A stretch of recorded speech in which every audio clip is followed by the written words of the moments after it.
But I also wanted to say, in response to what was it Becky that said, we don't want to muddy the waters and everything. I think we have to be clear that while, of course, diversity is all types of diversity, absolutely, sort of absolutely all types of diversity, we are really, really, really bad at attracting Black people. That's just, and I know that in lots of your areas there aren't that many Black people, but in London there are, and we just simply we're just not there. We're not, and I think it's important, of course we don't want to muddy the water, but I think it's also important not to hide this. And I think, it's back to what Jenny was saying about opportunity. If you're not there, if they don't know that you're there, if they don't know that they would benefit and they would feel comfortable learning an instrument with you, they simply won't. And I think that's something that we at some point really need to address. How do we get to communities that don't know us? And then, of course, we do want to treat everybody who is in our community as fairly and as equitably as possible. But we also do need to reach out a little bit more. Absolutely. Jane? I think one of the different things about Suzuki is the emphasis on the parents. And we're not just talking about going to gather a whole load of diverse children. We really are, it's the emphasis on the environment at home and the families. And I think that's where we sometimes get stuck. I know in the north, one of the most thriving areas at the moment is around York. But if you talk to the teachers in York, the families, we've had a gala concert in the area. Most of them are, is it a Robin? No, what's the school they go to? Something beginning with R. They're in a lot of the families are from a very, very small clientele, I suppose you could say. And they're not typical Yorkshire people, but they're university people. And I think Suzuki method is appealing to a certain type of educated parent, in some areas, not every area, but and I struggle with that, because how can we Heather and in the Midlands, I think they have more diverse families, but they we have to adapt the Suzuki method if we're going to, how far are we prepared to adapt the principles? Well, I would say that it would be a mistake to assume that you have to make compromises in order to have more racially diverse groups of people involved in Suzuki. Yeah. There are a lot of Black and brown people with university degrees and good jobs. But I also think it's partly what we're going to come on to later, which is how finances and also crucially like marketing are involved in how you can diversify your teaching practice. That it's not that issue of the upper middle class white people searching out Suzuki, combined with the fact that Suzuki teachers, when they qualify, need to get as much work as quickly as possible, and also get a lot of work very quickly without ever having to design a leaflet or really do anything other than say that they're a Suzuki teacher. That means that compounds this issue of the same people coming in the door, and they tell their same friends, and those people come in the door, and then by the time that teacher kind of goes, oh, maybe I didn't want everybody to be the same in my workshops, they're full, and they don't want to turn people away, but oh sorry, like I'm full for middle class white people, I'm holding this slot for, maybe some people would feel that's appropriate, but that's not how anyone that I know wants to run their studio. So I think that we will definitely dive into that a little bit more later on, but I think it's a really good point, both ways, that it's easy to fill up with the kind of classic Suzuki type of person, and also that there are ways that we can mitigate against that without huge amounts of funding, etc., being necessary. There were a couple of hands up, but Jo. Thank you, Kate. I was just sitting here thinking what the barriers were to me personally, having a more diverse practice. One is probably obviously to me, that there just are hardly any Black and brown people in Devon, especially not in rural areas. There are a few. How I would target them, I have absolutely no idea. But anyway, that's barrier number one. Barrier number two is the fact of the big beast, which is a piano, and that partly it's an issue of perception. A lot of people think that they can't afford a piano, whether or not they really can. Everybody says that they can't find space for a piano, but they can always find space for a piano, really. But they do have this barrier in their mind about the amount of money that needs to be spent on the piano. And of course, to get a decent one, it does cost a lot of money. So that's barrier number 2. Barrier number 3 is the issue of parents. Of course, we have to have parents there because that's the philosophy. But it is more likely that a middle-class family would be able to spare a parent to spend the time and money on getting to lessons and doing the practice every day than another kind of family. So they are the 3 things that I feel I need to turn my mind to. Yeah, that's it. Yeah, thank you. I think those very astute points. Jenny? I agree with absolutely all of those points and those barriers. I do feel that they can be, they are surmountable.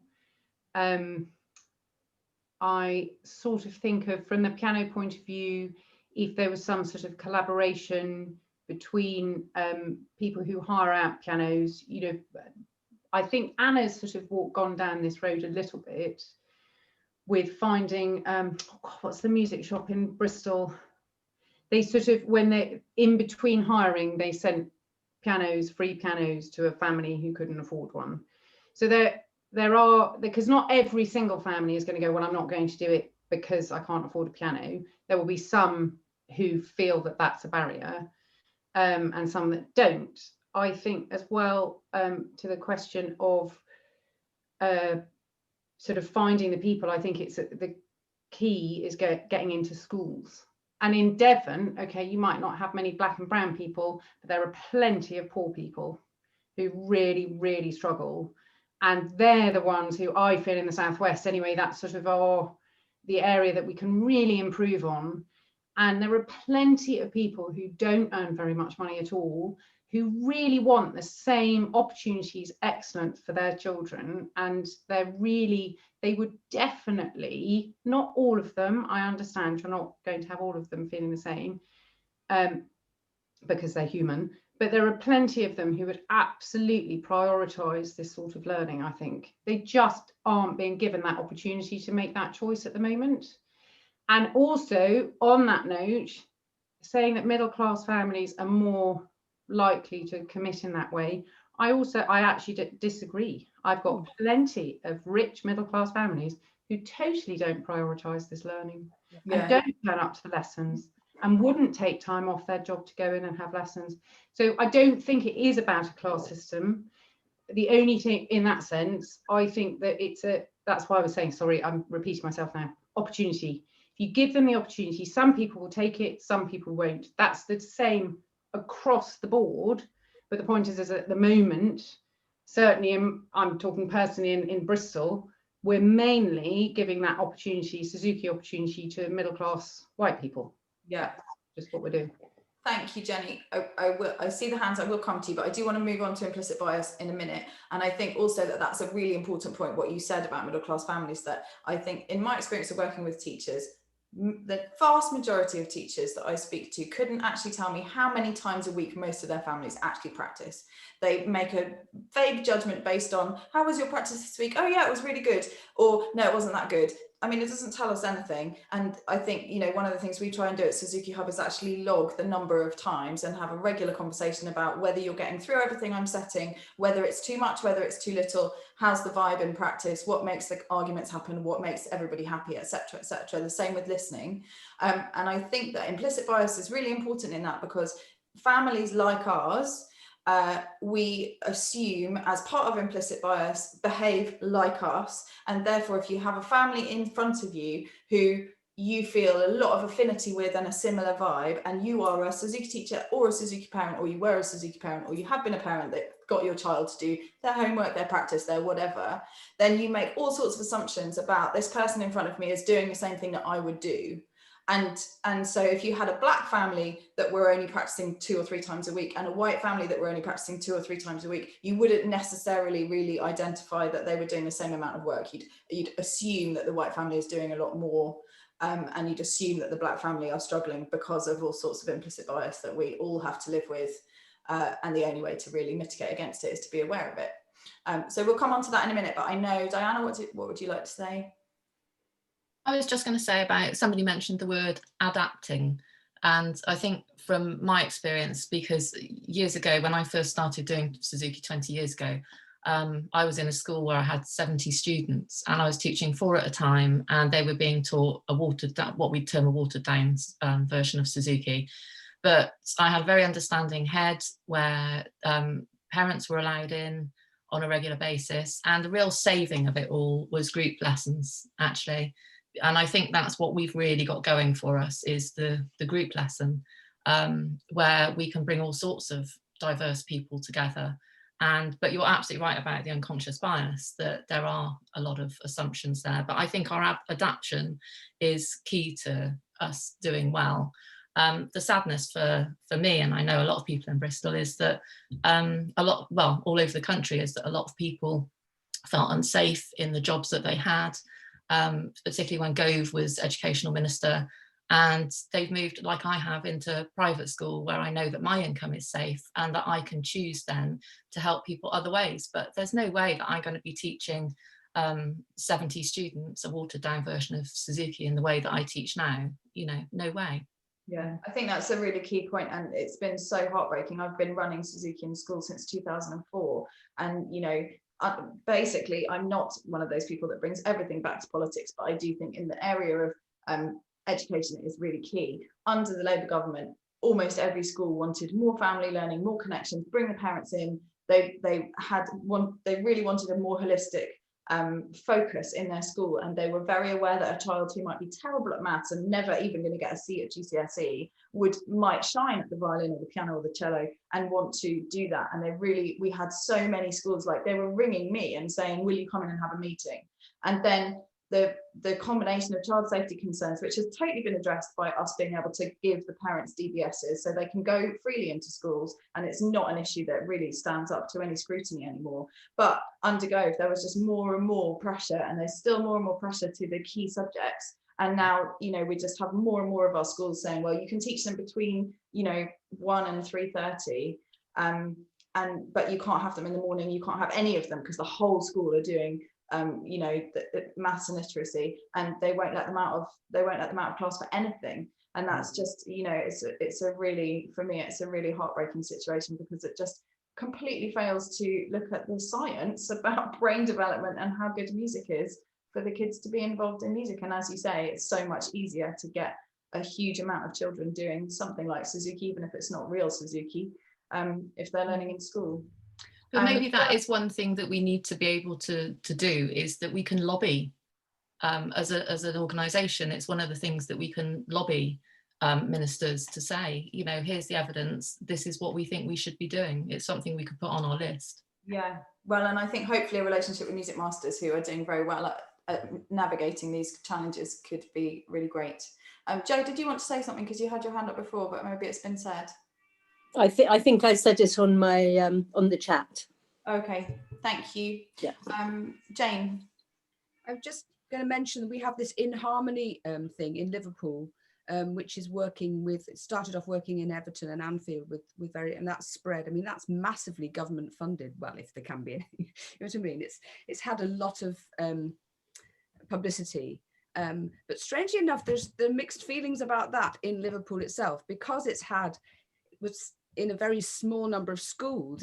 Sometimes it's seen as being like, oh, well, these people are being favoured. Oh, it's not fair. We've got to pay for our own children's lessons and everything like that. So it's really difficult to get that balance, I think. Yeah, you can't please all of the people all of the time. This is a key part of how I stay sane, is saying that to myself like a mantra very regularly. Jenny. Yes, in my time in Liverpool, I know about In Harmony as well, and it's interesting as well because of the feedback that you get from other musicians actually about it, because potentially the standard that is achieved isn't ideal. Mm. So it's very, very singing based, which is fantastic. And so it's about the all-round musician. But yeah, I mean, we have to figure out in Suzuki, you know, how are we going to do this? Because we're not completely singing based. We don't start with the reading. It is all, you know, we have to sort of figure out how we're going to do it. These systems do work in other places, but then, yeah. And like you were saying, Diana, a watered down version of Suzuki that you were doing, I don't have any answers at all, but I know I really want to discuss what all this means and how we can do it really successfully and well and with the philosophy. But it needs I think it just needs a lot of money as well. You're right, in Harmony, they got hundreds of thousands of pounds to start off in Harmony, but there was not a piano in sight, Joe. I'm going to, sorry, Paola, I did see you and then I forgot. Sorry, Paola. And then we're going to move on to Ingrid. Yeah. No, I just wanted to say that it's absolutely fascinating to hear, and you know, I have to remind everybody, I'm not a teacher, and I am a Suzuki parent as well as a British Suzuki trustee. But that when we set up the committees, which, you know, this diversity opportunity is brought to you by the Outreach and Marketing Committee. We also set up a Suzuki in Schools Committee, which hasn't quite got off the ground yet because it's difficult to get everything moving at the same time, but it will. And I think that will be the perfect forum for this sort of conversation to keep going, because we know we can do so much from sort of lobbying, which we can, you know, there are so many companies already lobbying government for more finances, more funds to arts initiatives and especially music tuition. So we can easily get together with them, but also we can work out what the budget is to set up a program in a school. And we might start off small, but we might be able to find the funds through various initiatives, at least to start in one school, and then it can build up that way. We can find local partnerships, you know, with shops and with church halls and things for practice rooms. You know, Joe was mentioning that it's difficult for families that don't have a piano. Well, we can work on that, but you know, it's great that actually there will be a Suzuki in Schools committee where this can be talked about, because I think one of the problems seems to be that actually this sort of information isn't really shared, so that people who have local knowledge don't, you know, someone who lives quite close by won't necessarily know that they're doing this. So we have all this expertise, but it's not shared. And I hope that through the Suzuki in Schools Committee, it will be shared so that we all can take it forward. And I think, just for your information, the Suzuki in Schools projects in London, the only money that we've ever had from anyone is my time paid for, so that it continues to be feasible for it to continue. Because if it was me doing it out of the goodness of my heart, I would have set up a few and then hoped someone else might want to do it, because I have bills to pay, and you know, we all need to pay our bills. And Suzuki love and well-being sadly doesn't actually pay the actual bills that come in the door. Anyway, I am going to share my screen, and so hopefully this will work a lot better. And so this is about unconscious bias, which is the same as implicit bias. I'm not sure if it's a geographical thing that Americans use implicit, or if it's just, I don't know. Anyway, they're the same thing.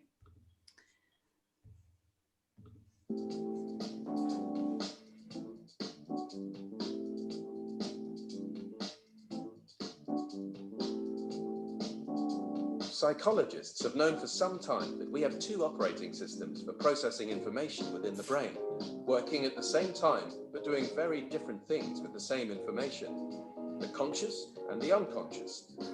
The conscious is part of our new brain, developed fairly recently. This is where most of the clever thinking goes on: problem solving, decision making. It is slow in operation, taking several seconds to process even basic information, and to make decisions, it is very limited in processing power, just 8 bits of information at any one time, and it is driven by taught rules about how to do things and how to think. It relies on logically processing data. We believe that it is in control because in our lives we see all of the achievements of the conscious: technology, civil society, agriculture, the list goes on. The unconscious, on the other hand, is rarely seen working. It runs constantly and effortlessly in the background, handling all of our routine information processing, a sort of autopilot.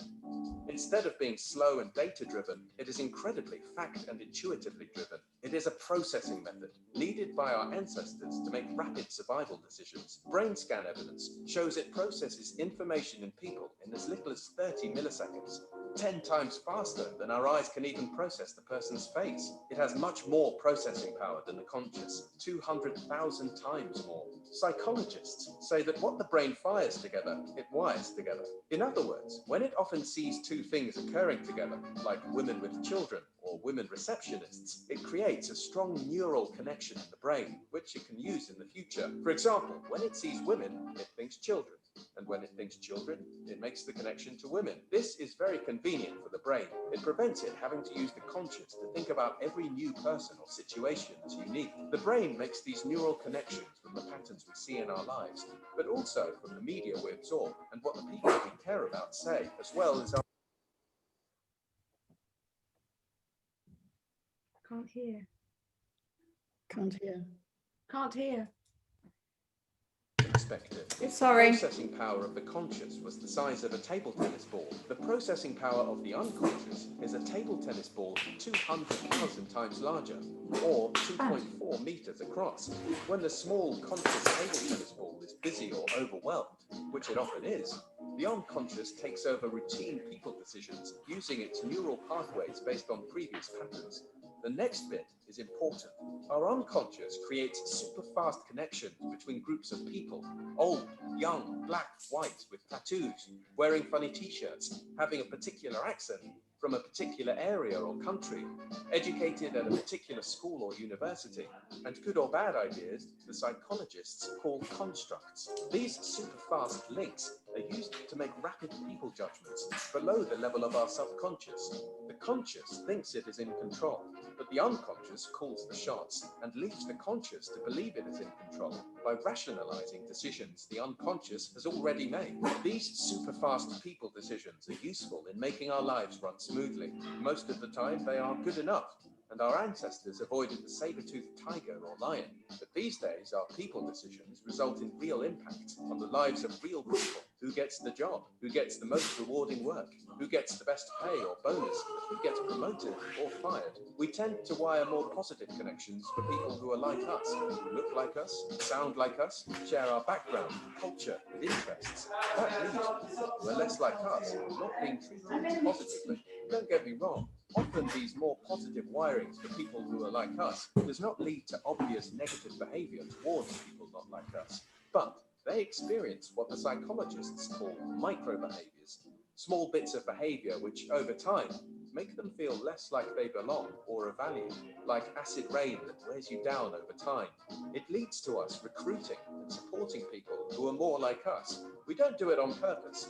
We don't have a tick list reminding us to give slightly better treatment to people like us, but our unconscious leads us to do that unless we are careful.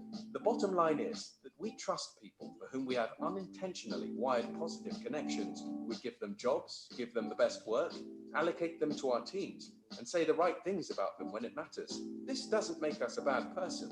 It makes us human, but when we make important decisions about people, we need to take extra care. If you are now asking, what can I do about it? You should watch our animated session where we offer some ideas, sometimes slightly weird ideas, on mitigating unconscious bias, or watch our whiteboard animation on recruiting and how unconscious bias drives our decisions about who we employ. You can contact Dr. Pete by email, phone, and by Twitter.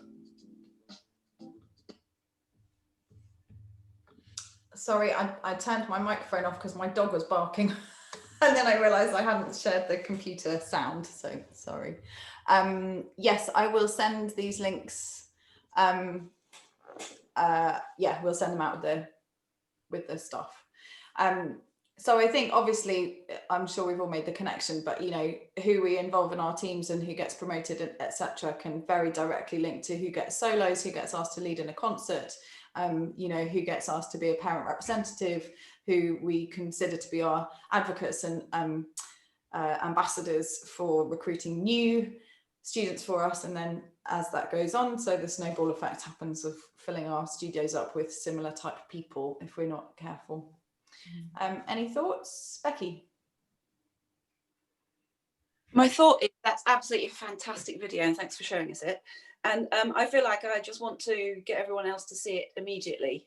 Is my thought. Thank you. I'm glad you liked it, because I think that was about the 16th video that I watched today. So I really worked hard to find those 2 videos, because there are some really awful ones out there. Yeah.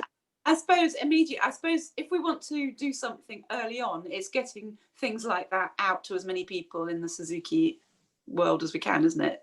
Because just by watching something like that, it just makes you think.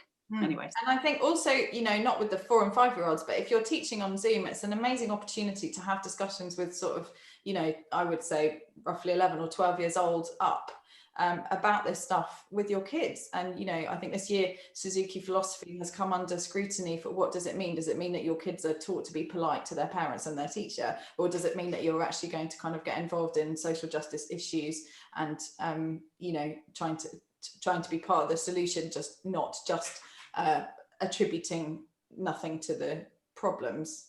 Jenny, I'm just going to let my dog in. This is sort of slightly on a tangent, but I thought it's quite useful. I mean, we're all sitting here as white people, white women, sitting in this group. Sorry, my internet connection is apparently unstable. But my husband did an unconscious bias. You can do these, what are they called? Questionnaire things, and to see what your unconscious bias is, so that then you can have your own awareness of what your unconscious bias tends to be. And he did it with 2 colleagues who were both brown, and funnily enough, the brown people had more unconscious bias towards white people, because of that acid dripping effect of they're made to feel like they're lesser than white people. So this isn't just that we as white people have to be careful of our unconscious bias. It's like unconscious bias is everywhere in everyone in really complex ways, which you might not necessarily think of to start off. Absolutely. I realise it's not necessarily relevant for right now, right here, but I thought it was an interesting story. No, I think that's really helpful. Thank you. And there are also, you know, a million things online that you can take those, and, you know, because of the technology being so amazing, it will, for instance, the one I did, it has a statement, and then you click from multiple choice what you think of. So it will say, for example, a Black woman is a nurse, a receptionist, a philosopher, and a psychiatrist, and which one you know, and which one you click, and then a white woman, and you're told which, you know, which answer to give. So it's just like, it's how long it takes you to put those things together, and it's very revealing. But I think absolutely everybody has that, and just so that you have more vocabulary for it, that acid rain effect is actually called minority stress theory, and it is about anybody who feels that they are either actively prejudiced against or a part of a group of people that just have microaggressions all the time, that kind of has a really long-term effect. And people working in mental health recognise that LGBT and BAME communities suffer from distressingly much higher rates of, you know, anything from mild depression right through to suicide. So it's, you know, we can be part of a solution that really does make a big difference. It's not just feeling like you give yourself a pat on the back because you look at your group and you see more diversity on the surface. It does actually make a difference to people's lives. Anyone else want to say anything, or shall we move on to Paola's wonderful document? Jane? I wonder how much it affects, I mean, I think this is great what we're doing, but I think as people, it shows in the way we live. I don't know, because we've always worked in inner city areas in Liverpool, I feel a bit of a mixed up person, because although I've worked with all very, you know, what's underprivileged people and stuff, you know, real poverty and you know, in the church, but I still feel my values are from my background. Well, my dad was a teacher, so, you know, and we lived in an ordinary semi, but I still feel I'm a mixed up person. And I think this happens with a lot of us. You know, I know quite a few Suzuki teachers as friends who live in really nice houses in really nice areas. And I know they feel they have a different outlook, you know, from how many Suzuki teachers do we have who, well, this is talking about the teaching thing as well, you know, who live in these areas, not just, you know, work in these areas, but is that important or not? I feel confused. Does anyone want to come back on that? Otherwise I will put my 2 cents in. Diana. Yeah, I mean, I think it's something we've all felt a little bit conflicted about. And one of the things that when you were talking the other night about pro bono, that, you know, it's such a huge issue that it's something we couldn't get into.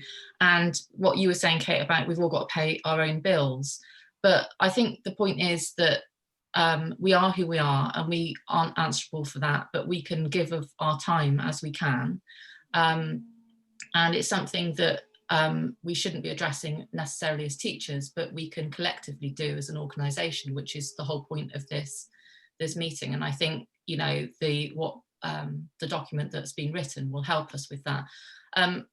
So I think, you know, it comes back again to, I say to the trainees all the time, you've got to be kind to yourself.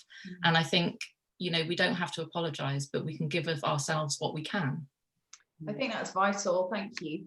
And I think also what I've really noticed in discussions that I have with people like this over time is that there is a worry about being seen to be hypocritical. That if you say, well, here I am in my enormous house in a very posh area, but I want to have a more diverse group of students, that there is a concern that that is kind of somehow not that it's inauthentic or that it's hypocritical somehow. But I think to turn that on its head, there's a brilliant way to kind of think about that, is that you are considering yourself to be an ally. And you know, this has come up a lot in like LGBTQ discussions about if you're leaving the talking and the educating of others to the members of the minority that you're talking about, we are exhausted. I can't tell you how many times I've had the same conversation with people about being a queer parent or whatever. I don't really want to have those conversations anymore. I feel much more confident to have a conversation about how we can include BAME communities, because if someone says something racist, I get upset, but it doesn't damage me personally. And I also feel like I'm taking that responsibility away from all the black and brown people who are just being left to do it otherwise. And so if you feel like, you know, well, I can't really say that it's really important not to be homophobic because I'm not gay, then actually you can turn that on its head and you can say, I am better placed to fight the corner of queer people, because if someone says something ignorant that would be really upsetting for Kate to hear, she doesn't have to hear it, because I can then just take the conversation forward and explain to them why it's not, you know, why it's not appropriate for that, to have that viewpoint. So I think you can flip that on its head. Helen. Absolutely agree with you, Kate. I just wanted to bring something in. I've got a big sister who worked in the 60s in the USA for the state of Michigan, and her job was called positive discrimination. And these two words were absolutely new words. Discrimination, first of all, came from South Africa, I think. And positive discrimination was, her job was to make sure that people basically were bussed in, the people that had been from the black part of Detroit and Saginaw and so on to Ann Arbor and so on. And this is what comes up in Michelle Obama's book. You know, she was one of those people in South Chicago who was bussed into a high school, you know, she was selected and put in. So now that is positive discrimination. And I really liked, Kate, your first video. I thought, oh, it's so clear. So how are we going to pay for a ramp? How are we going to pay for those 2 chairs? That is positive discrimination, is saying, I will help finance, not just talk about it, but I'm actually going to put the ramp up there. I'm going to see that it's done, whether it's pro bono or get everybody to get the government to do it, whatever it is. And I think it's a big subject, and I don't know if you want to go that far, but I don't think there's anything we can do except for positive discrimination. That's what I feel. We've actually got to get out of our comfort zone and got to actually, if you like, suffer, lose a little bit ourselves. Thank you, Helen. Becky?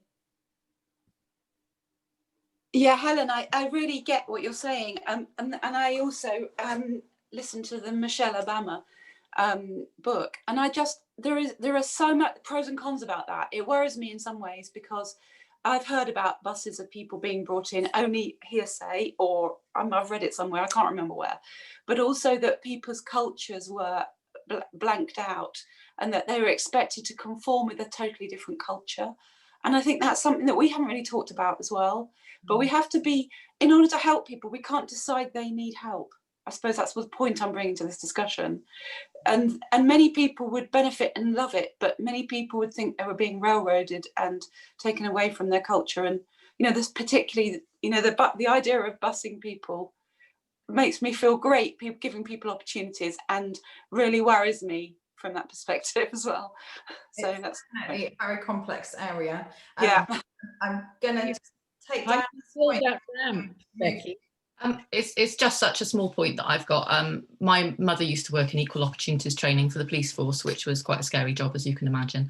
But positive discrimination was something that we used to talk about, and I think we've got to be careful about the language that we use, because positive discrimination is illegal now, and positive action is something that we hold in high esteem.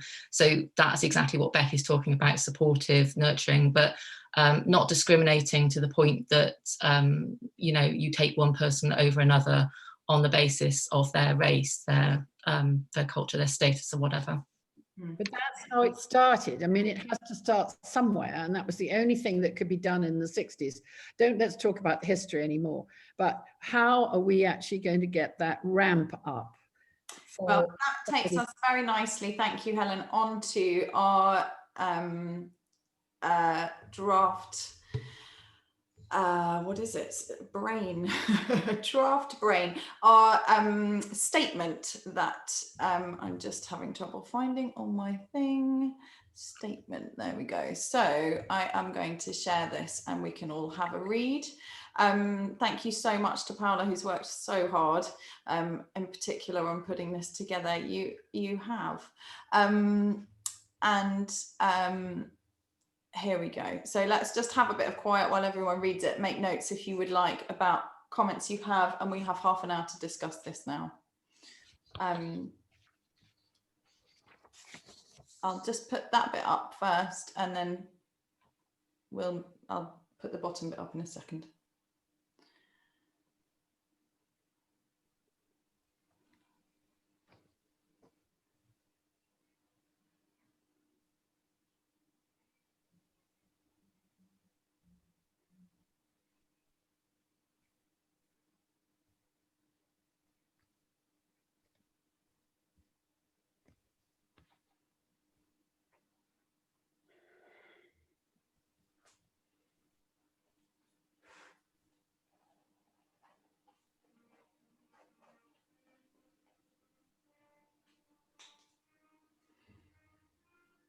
I hope that's okay with everyone.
Does everyone feel ready to talk about that now? Okay, so I think actually what would probably work best is if I stop sharing it and we have a general discussion, and then if we if you have actual edits that you want to make to it, you can be in email contact with Paola about that. Does that sound like a reasonable plan for everyone? We don't want to get bogged down today in how we phrased a particular part of that, and I have it on my screen so I can remind you of any bits if you want, or I think you've also been emailed it, so you might have access to it. So I just think it's really brilliantly done. Thank you, Paola. And for me, the thing that seems so exciting and important is the idea that it would be discussed at every trustees meeting, and that the teacher trainers would be offered more support in making it a key part of what they do, and that there are modules that we would develop for our teacher training, that, you know, in my mind, I really hope that one day the ESA will make it part of the, you know, mandatory for all of the training to have an involvement of this. Obviously the ESA covers a huge range of different cultural environments, but I think, you know, at its core, this is a really Suzuki concept, and so we should be trying to encourage everyone to incorporate it. Paola? Yes, no, I just wanted to say that the research that I did, so the companies that are very good at this, like the British Council, I mean, they're really, really good companies, they will show it to absolutely everybody that deals with that company. So, for example, if we were to have another Royal Albert Hall or another concert like that, we would show it, you know, at the beginning of those negotiations, saying this is what, you know, this is what we stand for, and this is what we believe in, you know, this is part of our core, but also to every family and every teacher and every trainee, which I think would be a really fantastic way to put everybody's mind to it. So, you know, when you said earlier, it would be great to have this sort of conversation with 11-year-olds or with families. And I think if every year or every time they join your studio, they have to look at this, read it and agree to it or sign it, I don't know, something like that. And it's looked at by the trustees and the AGM every year, so that we spot immediately if there's something that needs to be updated that's no longer relevant or no longer strong enough.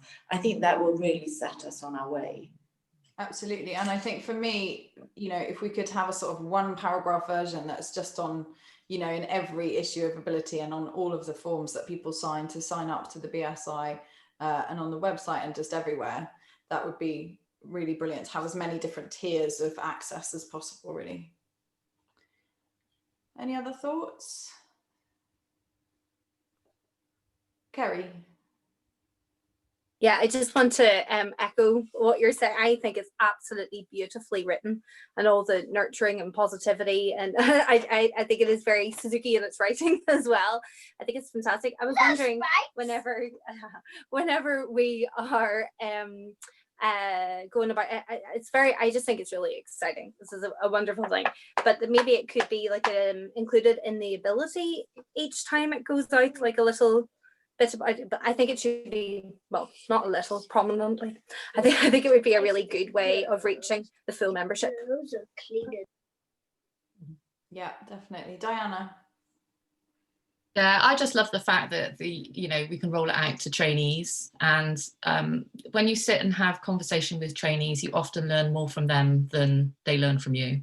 Well, maybe that's just me, but it's one of those things that they have such a breadth of experience that they often have things to bring to the table. I mean, we've got a blind trainee who teaches me far more than I could ever teach her about inclusion, and you know, makes you understand how you can actually make things work, and that you don't have to reinvent the wheel each time.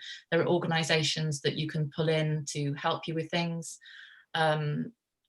And I think to be able to open the door to that in training is invaluable, actually. Absolutely. And it's amazing that we're doing it in this day and age where you can find a video that's going to make a huge difference, just takes 4 minutes to watch, that's completely free to see, and you can share far and wide.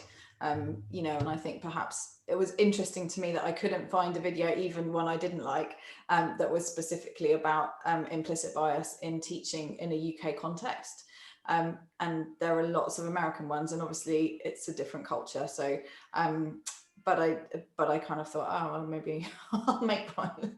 I think, you know, it would be kind of amazing if we could have at one point, I know we've got a video on the go at the moment, but eventually if we could have a British Suzuki video about implicit bias that every trainee watches, that just really spells out how those things affect us in our teaching, and in our, you know, relations with the other Suzuki teachers and the broader context, then that would be really amazing.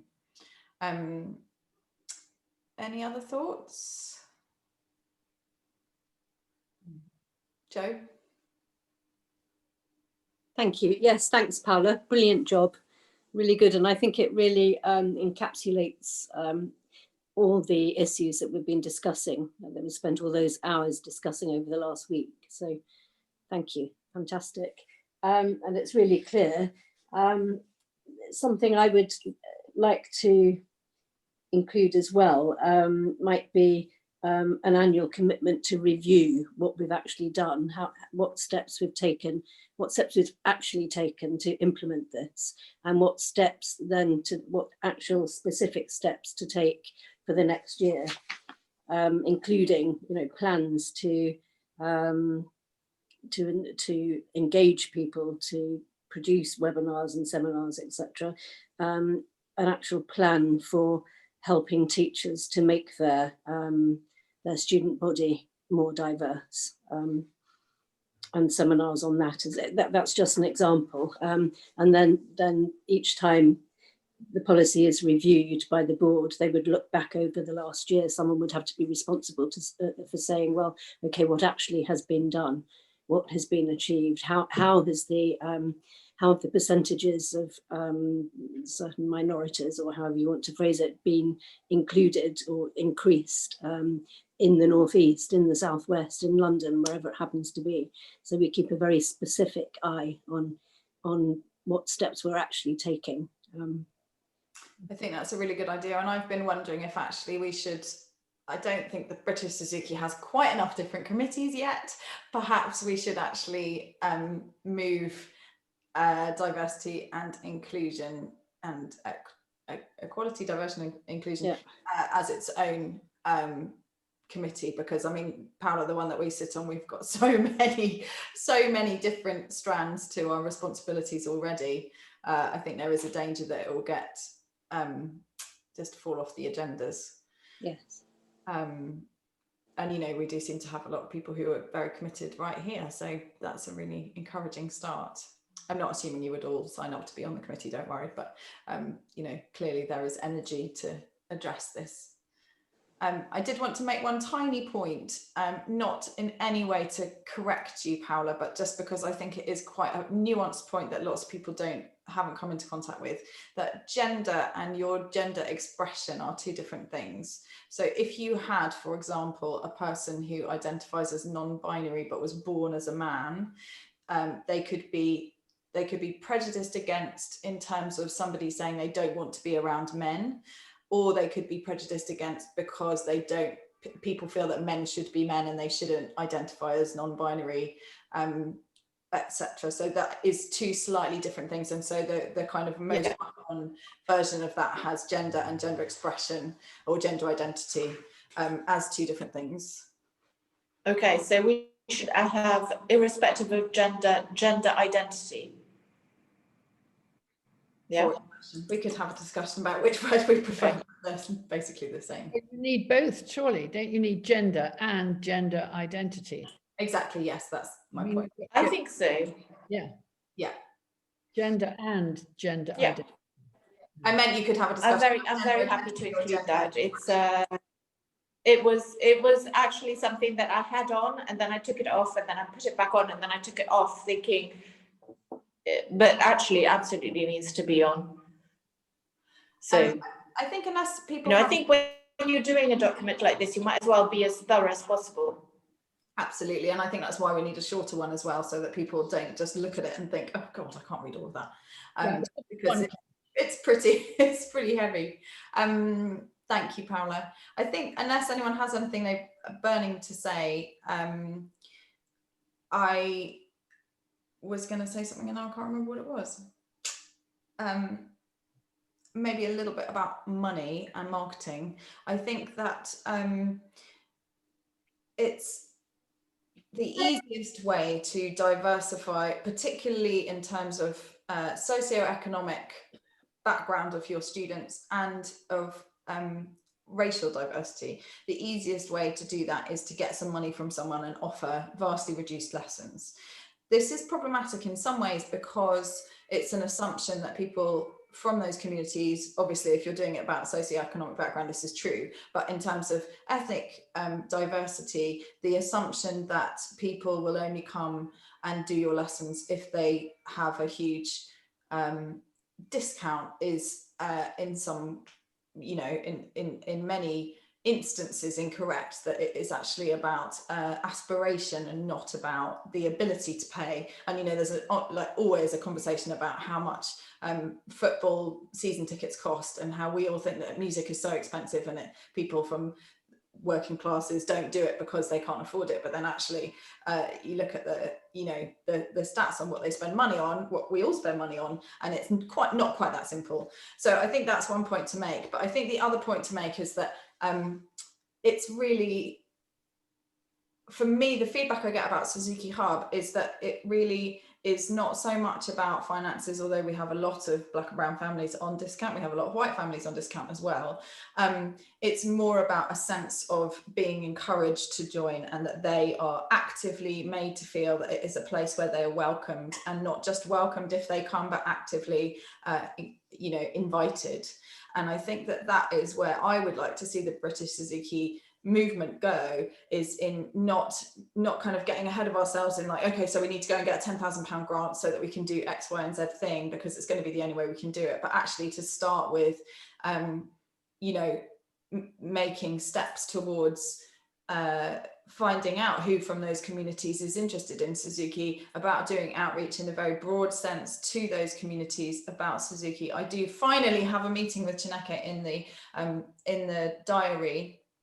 Well, actually, it's not in the diary. I have had an email saying, what times could you do? And I've sent them back. So I'm waiting on that still. So maybe in 2 months' time, I will actually get the meeting. But, you know, to have discussions with them. So, you know, it's a lot of wonderful work has happened with people going into music colleges and going into universities and talking to music students about how they can join Suzuki. But because of the broader culture of, you know, the monoculture that is classical music, that doesn't really tick very many boxes in terms of diversity. And so therefore, for example, if Chineke had an orchestra rehearsal and we were invited to come and give a talk at the end of it for half an hour for anyone that wants to stick around and listen, that's a really clear indication that, you know, we are coming to you and we value you and we want you to be part of our organisation.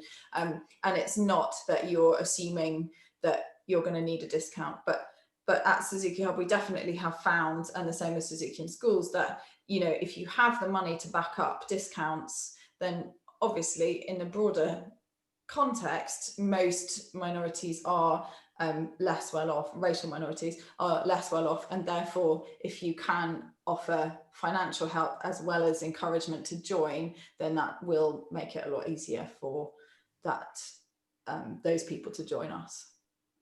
Janet. Have I fixed my microphone? Yes. Can you hear me?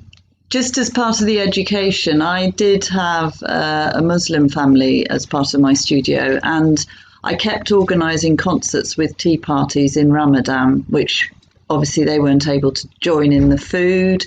I'm very ignorant about all these cultural differences and, you know, when the different festivals are, and I think just simple education, unless everybody else is completely au fait, because that is not the only one, love.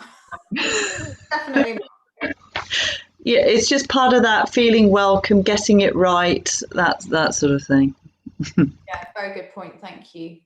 And I think, you know, a lot of this stuff, like we've said before, is available online, but it would be brilliant if we could have a kind of area of the British Suzuki website that is like, help educate yourself about this. Here are the videos that we really recommend. Here are the resources we recommend. So you're not just wading through, you know, if you put into Google, I mean, how can I make music appropriate for a Muslim family? Then you've got a lot of work to do to get to the stuff that's helpful. And so I think we can do that work, and then we can put those resources up and make them, and then it's not an ongoing program that people have to sign up to. It's just a really good sort of hub for resources. Paola.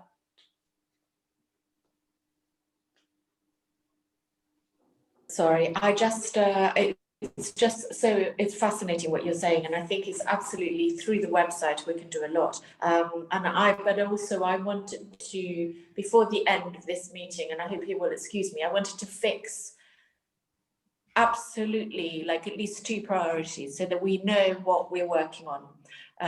Because I find that otherwise, if you don't have, you know, I know we all want this to change, but if we just have general goals, I think they get lost. So I think even if it is the topic of the first webinar that we're going to open up to everybody, I think that would be good, because then we can look into who can give that, and we can look at a company that is specialized. I mean, I'm sure, as I said in my email, that Music Masters will come back once we do our tutorial. They will offer some sort of training for a fee. So if we sort of at least looked into how that compares, what the, you know, the going rate for that sort of thing. But, you know, it could be good to have the sort of topic that we think would be the best for us, because we are a pretty unique organization. And I think no one is better placed than us to decide exactly what we need first, and also how we're going to go about setting up a program. You know, what is going to be our first step?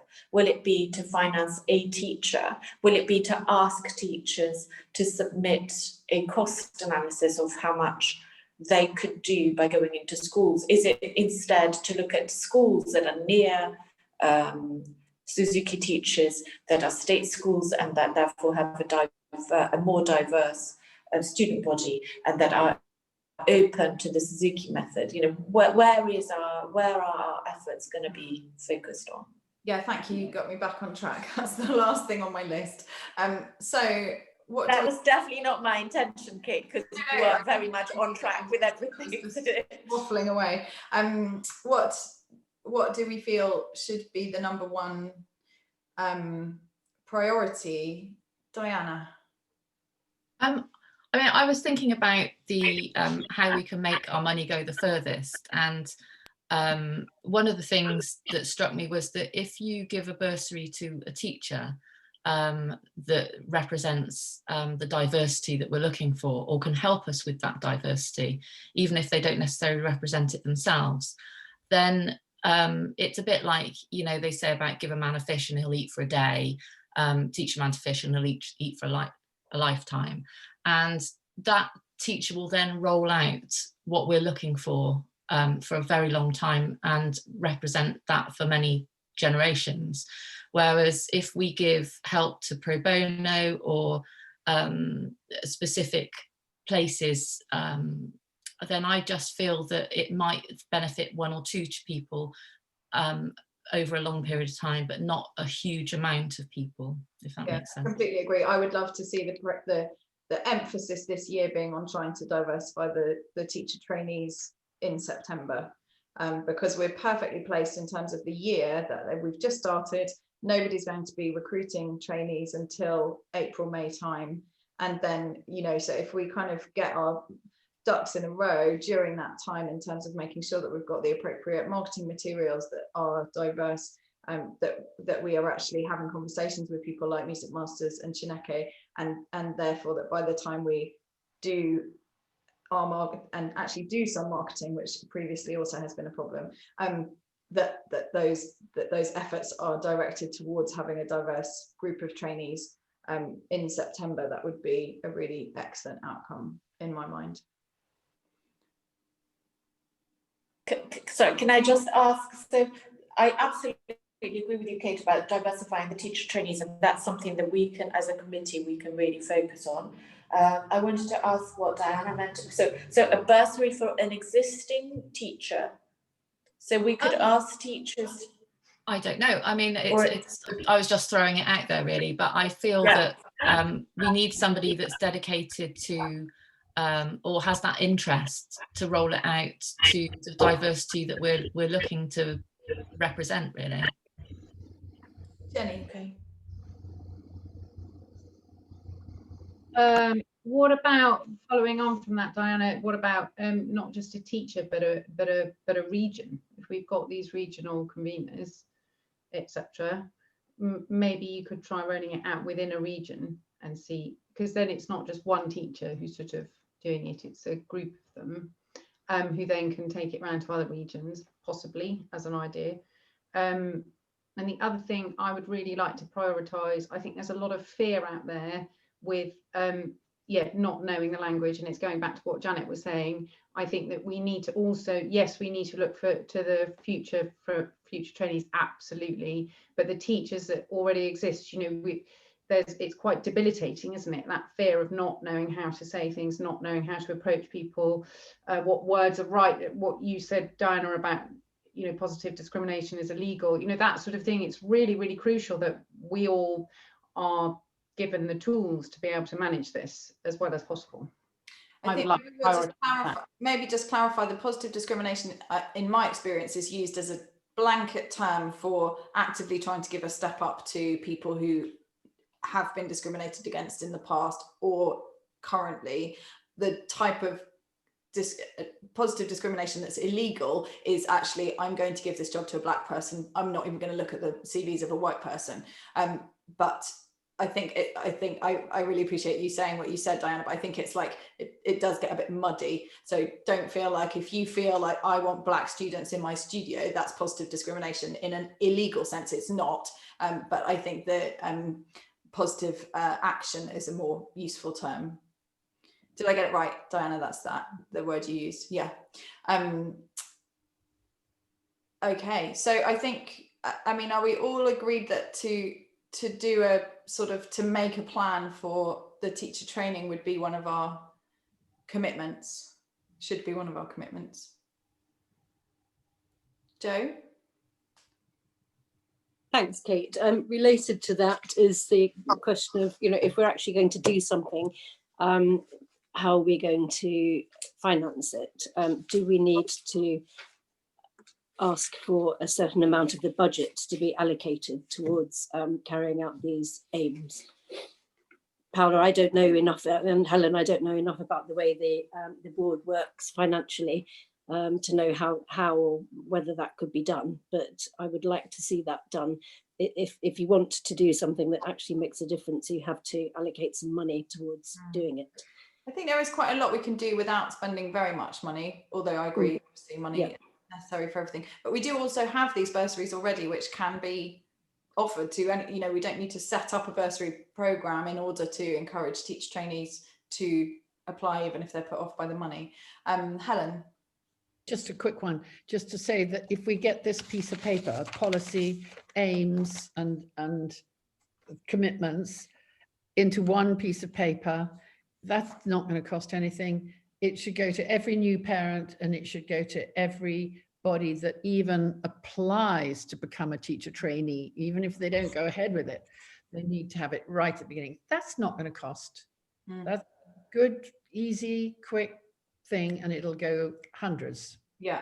So I think, Paola, we can definitely put on our list of commitments to finalize that, and to make a short version, that we have a big version that is kind of looked at once a year in the BSI meeting and AGM rather, and is on the website, but we have the shorter version that's sort of more snappy and gets out to everyone. Jenny? Oh, it's been said. Okay. Janet? I think that something I'm conscious of is I've done the CEASE training and not currently teaching.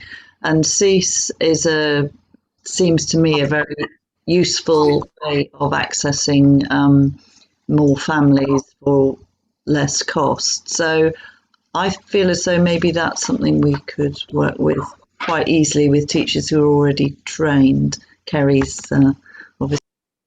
Yeah, and also maybe to organise a teacher training again for CEASE, because I know quite a lot of people, including myself, would like to take it. Kerry? And just to keep everybody updated, that our syllabus is currently being updated as well for, yes, and that's a worldwide initiative. So yes, Cease for All, I think, yeah, sorry, might have a helper here. Cease is a great leveler for everybody. Like, it would be great to have for everybody. There we go. And also Suzuki in schools, I think would be great to have more training on that. I've just come straight from our regional Play Together, which like, that's what we were chatting about. We would all like how good they are. See these Suzuki teachers. I think we would all like to be teaching in schools, so that is something, those two things together, I think I would want to be great. I want to be Oh, you're too cute. On that note, I am organising a kind of mini teachers conference. I think it's going to be the 16th, 17th of January, and definitely I will be offering a session on Suzuki in schools and on inclusion, diversity and inclusion as part of that. I don't want to make that sort of the thing that we drive everybody to, because I think we should have a thing specifically for the British Suzuki teachers, but that will be for people who are desperate to do it. That's really soon. Paola.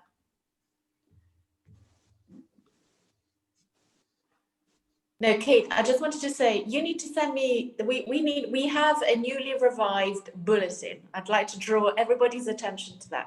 So this is a fantastic tool for us, in as much as it goes out to all the teachers, and it should actually, in theory, go out to all the trainees. And then we have a different version that goes out to all the families. So send me personally, because I'm working on it with Nikki, any information that you'd like included. For example, Kate, all your talks, just send them to us. We can just put them on a link. It's really easy. So anything that you're organizing in terms of concerts or play-togethers or talks or communal lessons, it doesn't matter. And it can also go up on the website. The other thing I really wanted to say is that we have a fantastic person on the outreach and marketing committee who is doing social media, and she's brilliant. She's May Eastwoods, and some of you might already know her, but send May, I can send you the email if you don't have it. Send May any picture or any information that you'd like posted on Instagram or Twitter, because she's brilliant. She gets the stuff out there. And you know, when Kate earlier talked about marketing, nowadays marketing is Instagram and Twitter and our website. That's how we show British Suzuki as being diverse, inclusive, a fair community where everybody's welcome and everybody can reach their full potential, as well as have a great time. So send all this material, because it's very important that May has enough to produce the huge amounts of posts that she's already putting out, but I think they're just taking her forever because she has to actively look for material. Yeah. If you don't have the contact details, drop me a line and I can send it to you. That's all I wanted to say. Maybe we'll just include it in the write-up for this meeting. Thank you, Paola. I think also there were some really interesting discussions come out of Suzuki Book Club, which I am running, and we discussed Nurtured by Love, ability development from age 0 and helping parents practice over the last few months, well, 8 months. Those videos are all free on my YouTube channel, which is Kate Conway Suzuki, along with about 250,000 other videos. Becky. Yeah, just a really quick one. I just wanted to check that we picked up on Jenny's point about the language we use, and whether this is something that we could have, something that we can lean on just a little to help us out, because we don't want to make mistakes, and we're all at risk of doing that. So some language that's the right language and we don't make mistakes would be fantastic. Thank you. Yeah, we're coming towards the end of it, but do we want to therefore make our third priority to put a sort of resource pack together for teachers with a talk that maybe is just a camera, so you just watch it in your own time, from somebody about how to be as inclusive as possible? And I think that, you know, that comes back to someone at the beginning, maybe it was you, Becky, saying that there are so many different groups of people that we're supposed to be including, that it can become, it becomes really overwhelming. And I think to flip that on its head and just think, is my language inclusive? Am I excluding anyone by my language? For example, this is a very small point, but ladies and gentlemen, that is exclusive language. If you want to be truly inclusive, you say hi everyone, or something more formal. But you know, lots of us don't identify as a lady or a gentleman. There's class, there's gender expression, there's lots of stuff bound up in that little very classical music phrase. So yes, Paula. And I was just wondering if we should agree now that our first webinar for all teachers and all teacher trainees will be on language, the language of inclusivity.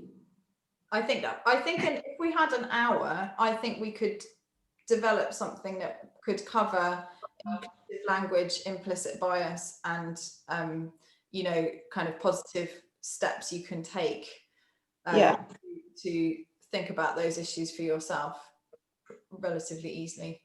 Kerry. Yeah, I think if we had I mean, it'd be nice to keep the subject matter small so that people also have the time to ask questions. So yeah, that's. Yeah. Kerry. Sorry, I was just going to say, if it's for trainees and it's online, could it please be available to everybody? Absolutely, yes. That would be, I would be keen to do. Yeah, I think we're going to try and design something that goes out to everyone and could even be shared with parents as well, not just Suzuki teachers and trainees. Definitely. Jo. Thanks, Kate. Just a quick one. I just wanted to suggest that we do an article for Ability magazine to sum up what we've done and to put the new policy out there, probably just in its short version, but with a link maybe to the long version, and basically just to make a splash of it and to say how exciting it is and what our immediate aims are, as we've just discussed. Great. Do we have any final points? Eleanor? Hi, yeah, you said earlier about if we have any special, you know, wording things. Was it just to email Paula? Or? Yes, about the statement. Yes. Yeah, about the statement. So just email Paula. Yeah, thanks for the clarification. Helen?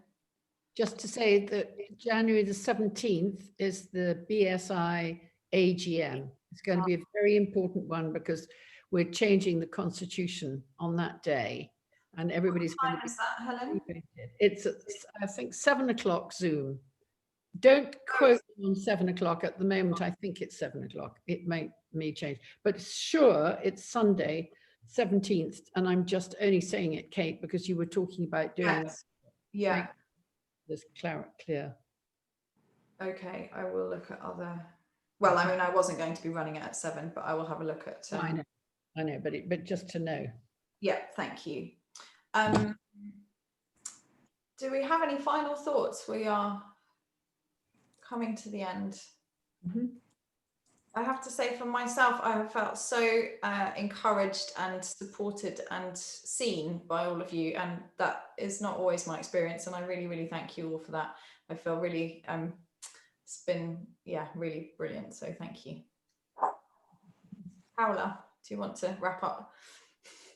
Yeah, well, I just wanted to say a huge thank you to everybody, and I think we've definitely shown that the strength of the group, the strength of the collective, as in I don't think any of us single-handedly or individually would have been able to get us to where we are now after only call it 7 hours together. I mean, I think we've achieved a huge amount, and I feel very positive that we can take it forwards in a constructive way. I think the important thing is that we see already that we have it's always, I can't remember who it was. I think it was Mandela that said, be the change you want to see in other people, or was it Barack Obama? I think it was Mandela. But, we are already a little bit of that change. And that's thanks to the group. So well done, everybody. Absolutely. Thank you all very much. And just one more time, so much thanks to you, Paula. You've really been the driving force behind this, and that's really fantastic. Yeah. Enjoy your weekend, lovely people. and look forward to seeing you all in some capacity soon. Thank you. Bye. Bye. Bye. Thank you very much. Bye, everyone. Thank you. Bye.